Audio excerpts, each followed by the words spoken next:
Hello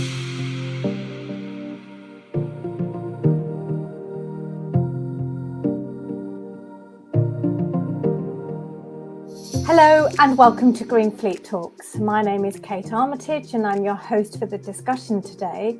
I'm delighted to be joined by Chris Durrant, who is Head of Product at Dynamon. Hi, Chris. Hello. Nice to meet you. Thank you for joining us. Today, Chris, you and I are going to be discussing the transition to electric fleets, some of the barriers to adoption and the role that government must play. But by way of introduction, can you tell me a bit more about Dynamon and your work in the industry? Yeah, absolutely. Dynamon's a data analytics company, and we've been working for many years with logistics fleets and the commercial transport industry, just trying to make them more efficient and to use data to provide insights to just improve how they're operating and the different models that they have. And in the last few years, we've been highly focused on a real pressing concern, which is how are these fleets going to transition to electric vehicles under the pressure they've got to do so. So, Chris, I think this plays very much into Dynamon's sweet spot, because my first question to you is, for fleets that have not started their decarbonisation journey yet, in what ways can they judge the feasibility of electric vehicles in their operations? That's a good question. So, yeah, for me, the most important thing is to use a data-driven approach. We've seen fleets have a go at this and get this wrong in very costly ways by not utilizing this data that's often available to them to gain enough insight. It's a very complex and costly procedure. So using that data and finding someone who's an expert to assist you is really important. And I think that the kind of key questions that you need to understand before you launch into one of these transition plans is things like, are your routes predictable? Are they consistent? What's your operation like? Is it turn to base? Are your drivers out all day? That's going to influence potentially what kind of charging you need.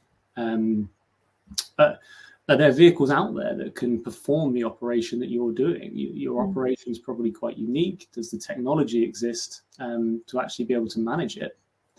And the real key question around that is, will those vehicles actually perform how the manufacturer advertises they'll perform when you use them in your operation, on your routes, and perhaps in the middle of winter? The short answer is they won't perform how they say they'll perform, and understanding exactly how those vehicles are going to work for you, really important.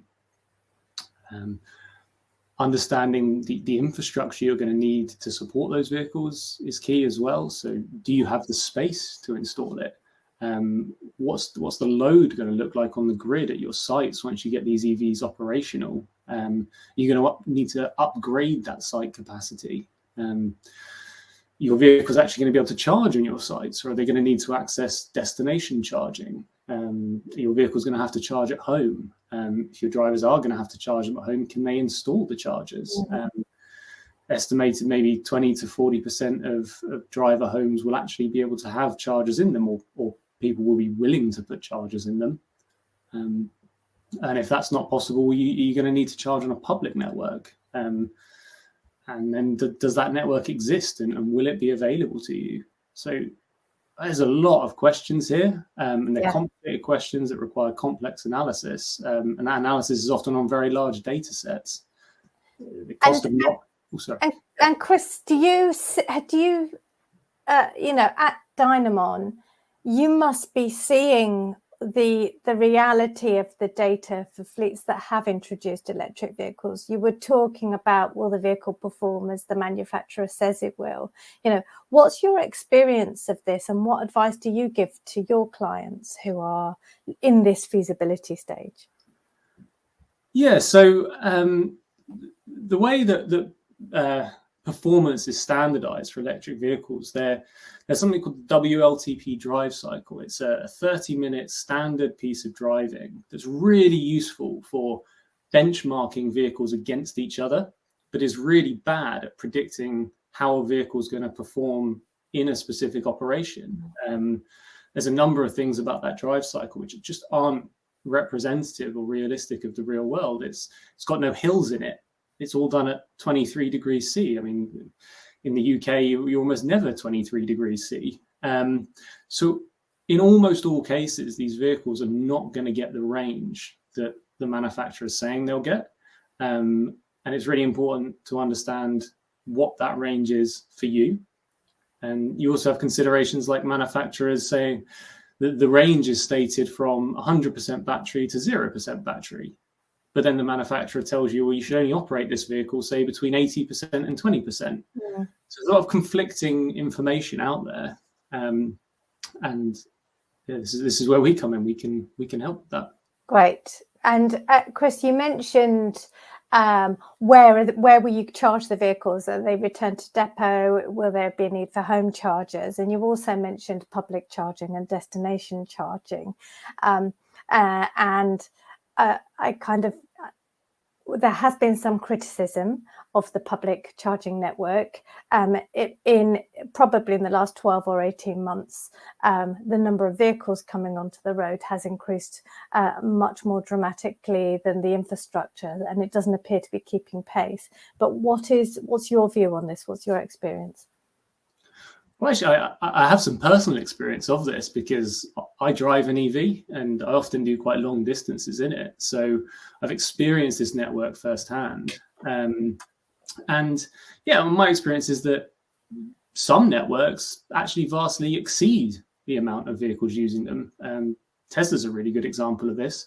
I don't think I've yet seen anyone queuing for a Tesla charger, where I have seen people queuing for other networks. And I think this shows that it is possible, this can be done. And whilst it's true that some of the networks are lagging, we're going to get there. I think perhaps the network is not very well prepared yet for larger vehicles, so LCVs, and definitely not yet for HGV.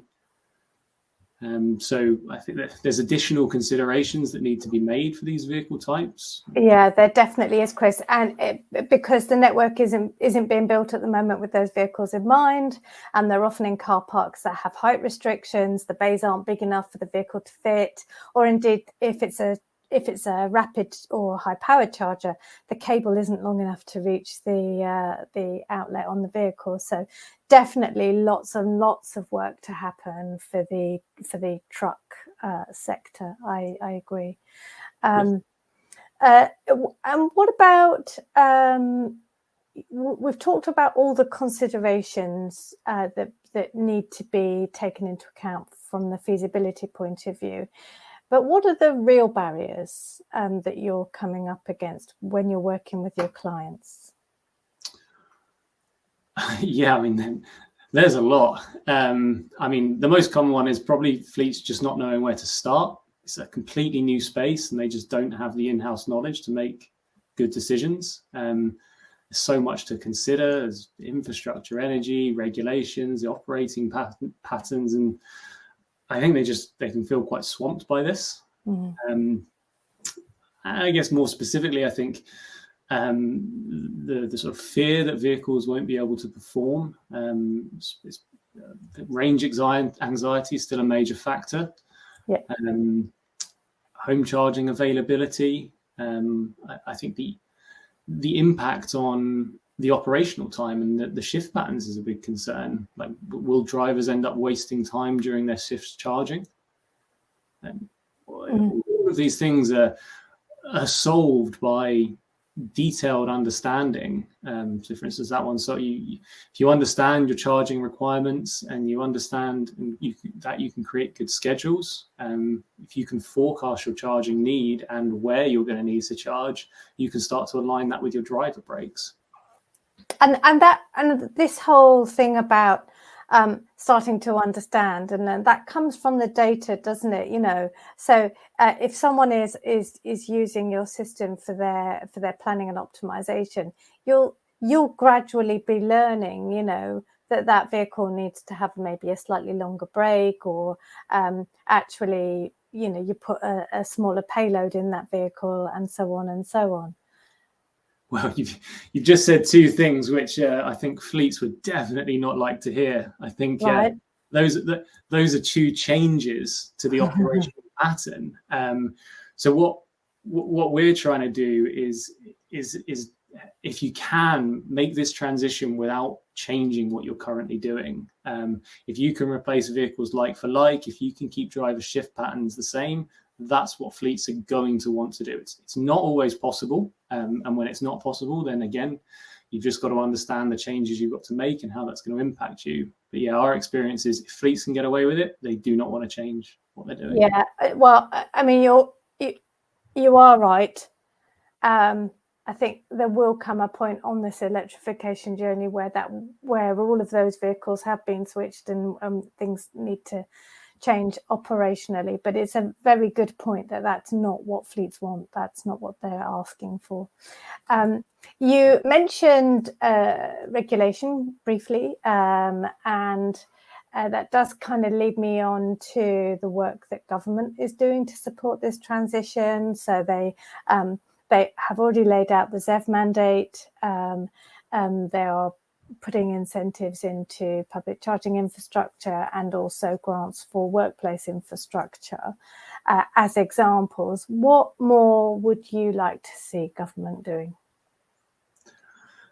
Yeah, I mean that the government legislation is so important. I think they need consistency in their messaging.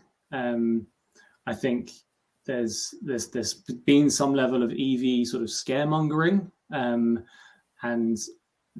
that needs to be removed. And the government needs to be consistent in their sort of 2030, 2035 targets. I think they've done some really good things, like salary sacrifice schemes are great, but they could do some more. I think standardization of charging protocols is going to get really important. I think it's perhaps good that it's not standardized yet. It allows for innovation, but starting to standardize those protocols and perhaps the way you talk to these, so you can do better or more reliable scheduling, especially between networks. I think some legislation on just the reliability of chargers and the uptime will definitely help reduce that anxiety for fleets.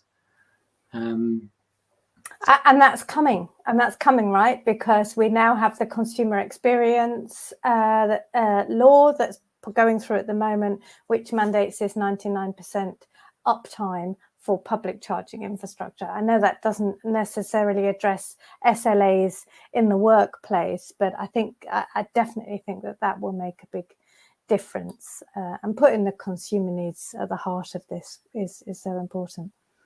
Oh yeah, I totally agree. I think, yeah, if the government cannot step back from the plans it's put in place, I think that will just send the wrong message. And yeah, it looks like the right things are being done. And on that point, Chris, I think we're going to wrap up. So I would like to thank you very much for your insight today. It has been a pleasure talking to you. And great insight and plenty of food for thought. Yeah, thank you very much. Good to speak to you too.